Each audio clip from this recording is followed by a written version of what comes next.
Greetings, Otaku Faithful. Thank you for joining me again this week. Once again, it's Larry Williams, OAW Commander-in-Chief, and I'm here to bring you all yet again another Hunter x Hunter episode review right here on Otaku Assemble.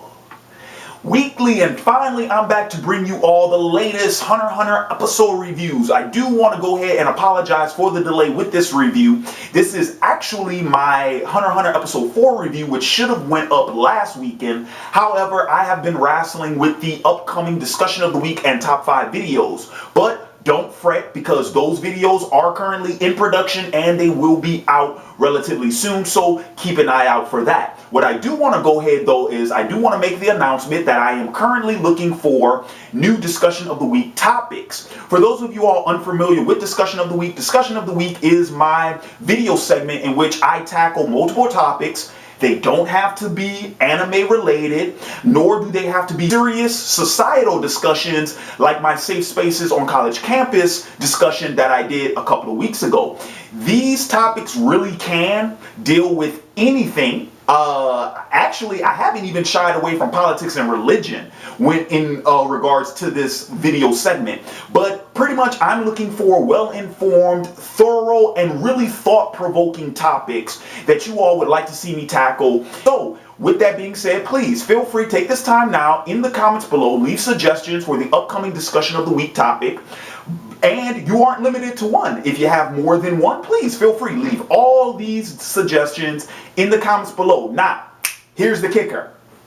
Thumb up the one you want to see me discuss in the next video. The reason for that being is because the suggestions that have the most thumbs up, those are the ones that will make it onto the voting cards, which I will place in my next Hunter x Hunter episode review, which will go up tomorrow night. And that way, all of my viewers will then be able to select the one finalist that will make it and be the topic for discussion at the end of this week. So once again, leave suggestions in the comments below. Thumb up the one you want to see me do, and then the most thumbed up suggestions will make it onto the voter cards in the next Hunter x Hunter review, which you all will then be able to select the one winner, which I will then discuss at the end of this week. We're all cool? Everybody on the same page? All right, fantastic. Now, let's go ahead and let's jump into this review, and this is my review of Hunter x Hunter episode 4 entitled Hope and Ambition. Now, general thoughts on this week's episode. Solid episode. I will say though, in hindsight, it's kind of funny reviewing it because I have already seen episode 5.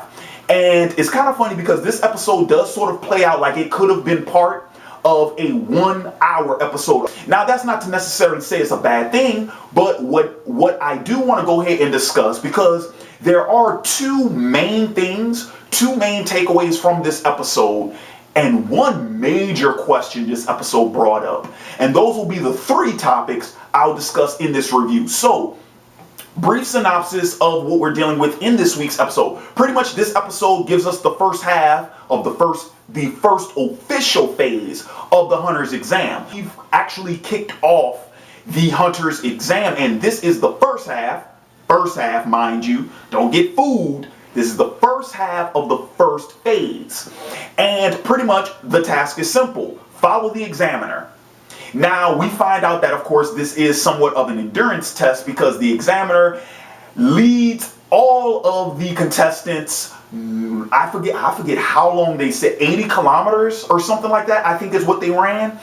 And then finally, the episode ends with them arriving at the wetlands, which kicks off the second phase kicks off the second half of the first phase of the exam. Now, keep in mind, first phase of the exam, follow the examiner. Regardless of what happens, regardless of how long it takes, just make sure you keep up, don't get lost, don't fall behind, right? Simple enough. But as I mentioned before, being an endurance test, some people didn't make the cut, and it actually took a lot of effort for even Leorio to be able to keep pace with the rest of the contestants. So that, by and large, is the main synopsis of this episode. The 3 things I mentioned, like I said, 2 main things from this episode that I want to talk about, and then one big question that was brought up. So first, the 2 main things. Number 1.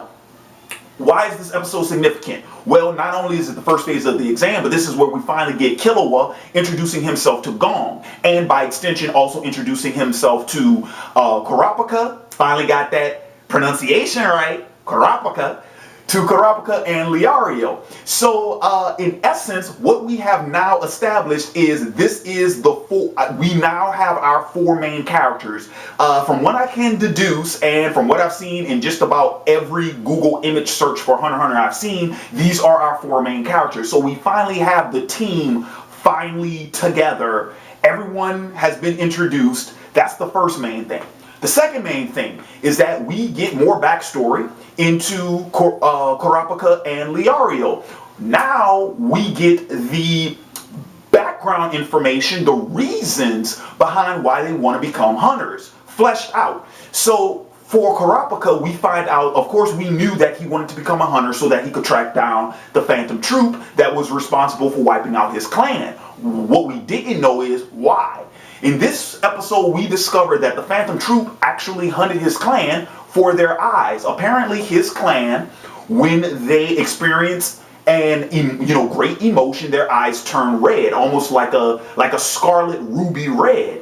And apparently, this is very well sought and very desired on the black market. So the Phantom Troop hunted down his clan, killed them, took their eyes, and sold them on the black market. In essence, his clan was hunted like a bunch of animals. They were poached. The Phantom Troop poached his clan. So he wants to become a hunter so that he can sort of, he mentions infiltrating the black market and using that as the means to track down the Phantom Troop because he wants to nail them. So that was the first thing. The second thing with Leorio, and this was the one that actually impressed me.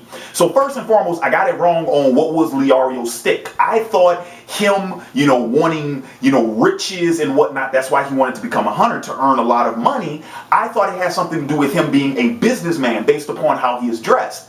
Totally fooled. In actuality, we find out that Leorio wanted to be a doctor. And it seems, based off of his backstory, from what we were told, his best friend died to a curable disease, but because they didn't have any money, he couldn't get any treatment, and so he lost his childhood best friend. After that, Leorio decides that, I'm going to become a doctor so that I could provide free healthcare, or at least cheap healthcare, so that nothing like that would ever happen to anyone again. And then he discovered, no, you got to have a lot of money in order to be a doctor in the first place. So that is the reason behind Leorio's whole, that's his whole motivation.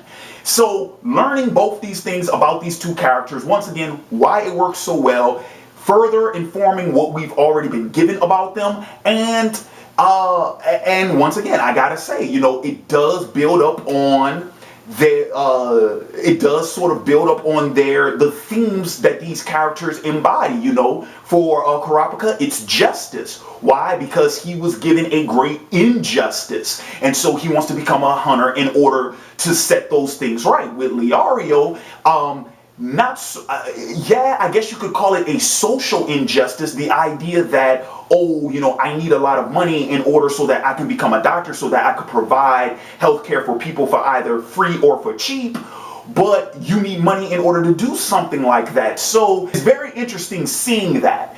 And especially with those two characters who have both of them are victims of injustices. So that I thought was very well done. Now, finally, I'm going to go ahead and I'm going to wrap up this review with this big major question that I have. And I don't know if this had something to do with something was lost in translation or a breakdown in translation, but I am highly confused about something. So here's the thing. When Gong is talking to Killua, and he tells Killua why he wants to become a hunter. Because my dad's a hunter. My dad left, he left hometown. He left me when I was a kid to pursue this. And, I'm the same age that my father was when he first took the exam. Gong is only 12 years old. If his father took the exam at 12, passed, and then left him as an infant, was Gong's dad a teenage father? Was Gong conceived when his father was only 12? Once again, I have to bring this up because of the way it was stated in the episode. Is this a matter of something being lost in translation? Maybe the dub screwed something up, or was Gong's father actually 12 years old when Gong was conceived? Now, that's not completely impossible, mind you, because most males hit puberty. I mean, hell, even, like I said, now, yeah, for a fictional world, anything is fair game. But even, like, real world speaking, most males hit puberty at about 11 or 12. So that's not completely, outside of the realm of possibility. I just have to wonder, maybe I think what they meant was, oh, this was maybe the first time my father took the exam and he didn't pass the first time, or no, he took it at 12 and passed it, but it wasn't until a couple of years later that he decided to go ahead and leave town. Questions. So anyway, that's going to go ahead and wrap up my Hunter x Hunter episode 4 review. I want to thank you all for joining me again this week. In the comments below, leave your thoughts on this episode. Let me know your thoughts on anything I discussed in this review, but don't solve that whole mystery of Gong's father just yet, because I know that's going to come into play later on in the series. So please, no spoilers, and no spoilers for anyone else who might be watching this strictly on Toonami. Also, do not forget, in the comments below, leave suggestions for the next discussion of the week topic, and thumb up the one you want to see me review. The ones that have the most thumbs up are the ones that will make it onto the voting cards for my Hunter x Hunter episode 5 review, which I'm recording right after this one. So, once again, get those suggestions in now, because you only got 24 hours. 24 hours before voting, actually even less time than that. But go ahead, get them in. Don't let these good ideas fall by the wayside. Make sure you get them in. All right, and if you like this review, please feel free to thumb it up, share it with other fans of the show and other people you think would get a kick out of this review. And if you have yet to do so, subscribe to the OAW YouTube channel. Annotation is above head. Now, once again, keep an eye out. I got my Hunter x Hunter episode 5 review. It's coming up tomorrow, because I'm recording this as soon as I'm done with this. And with that being said, it's been Larry Williams, OAW Commander-in-Chief. I'm signing off, and until next time, peace.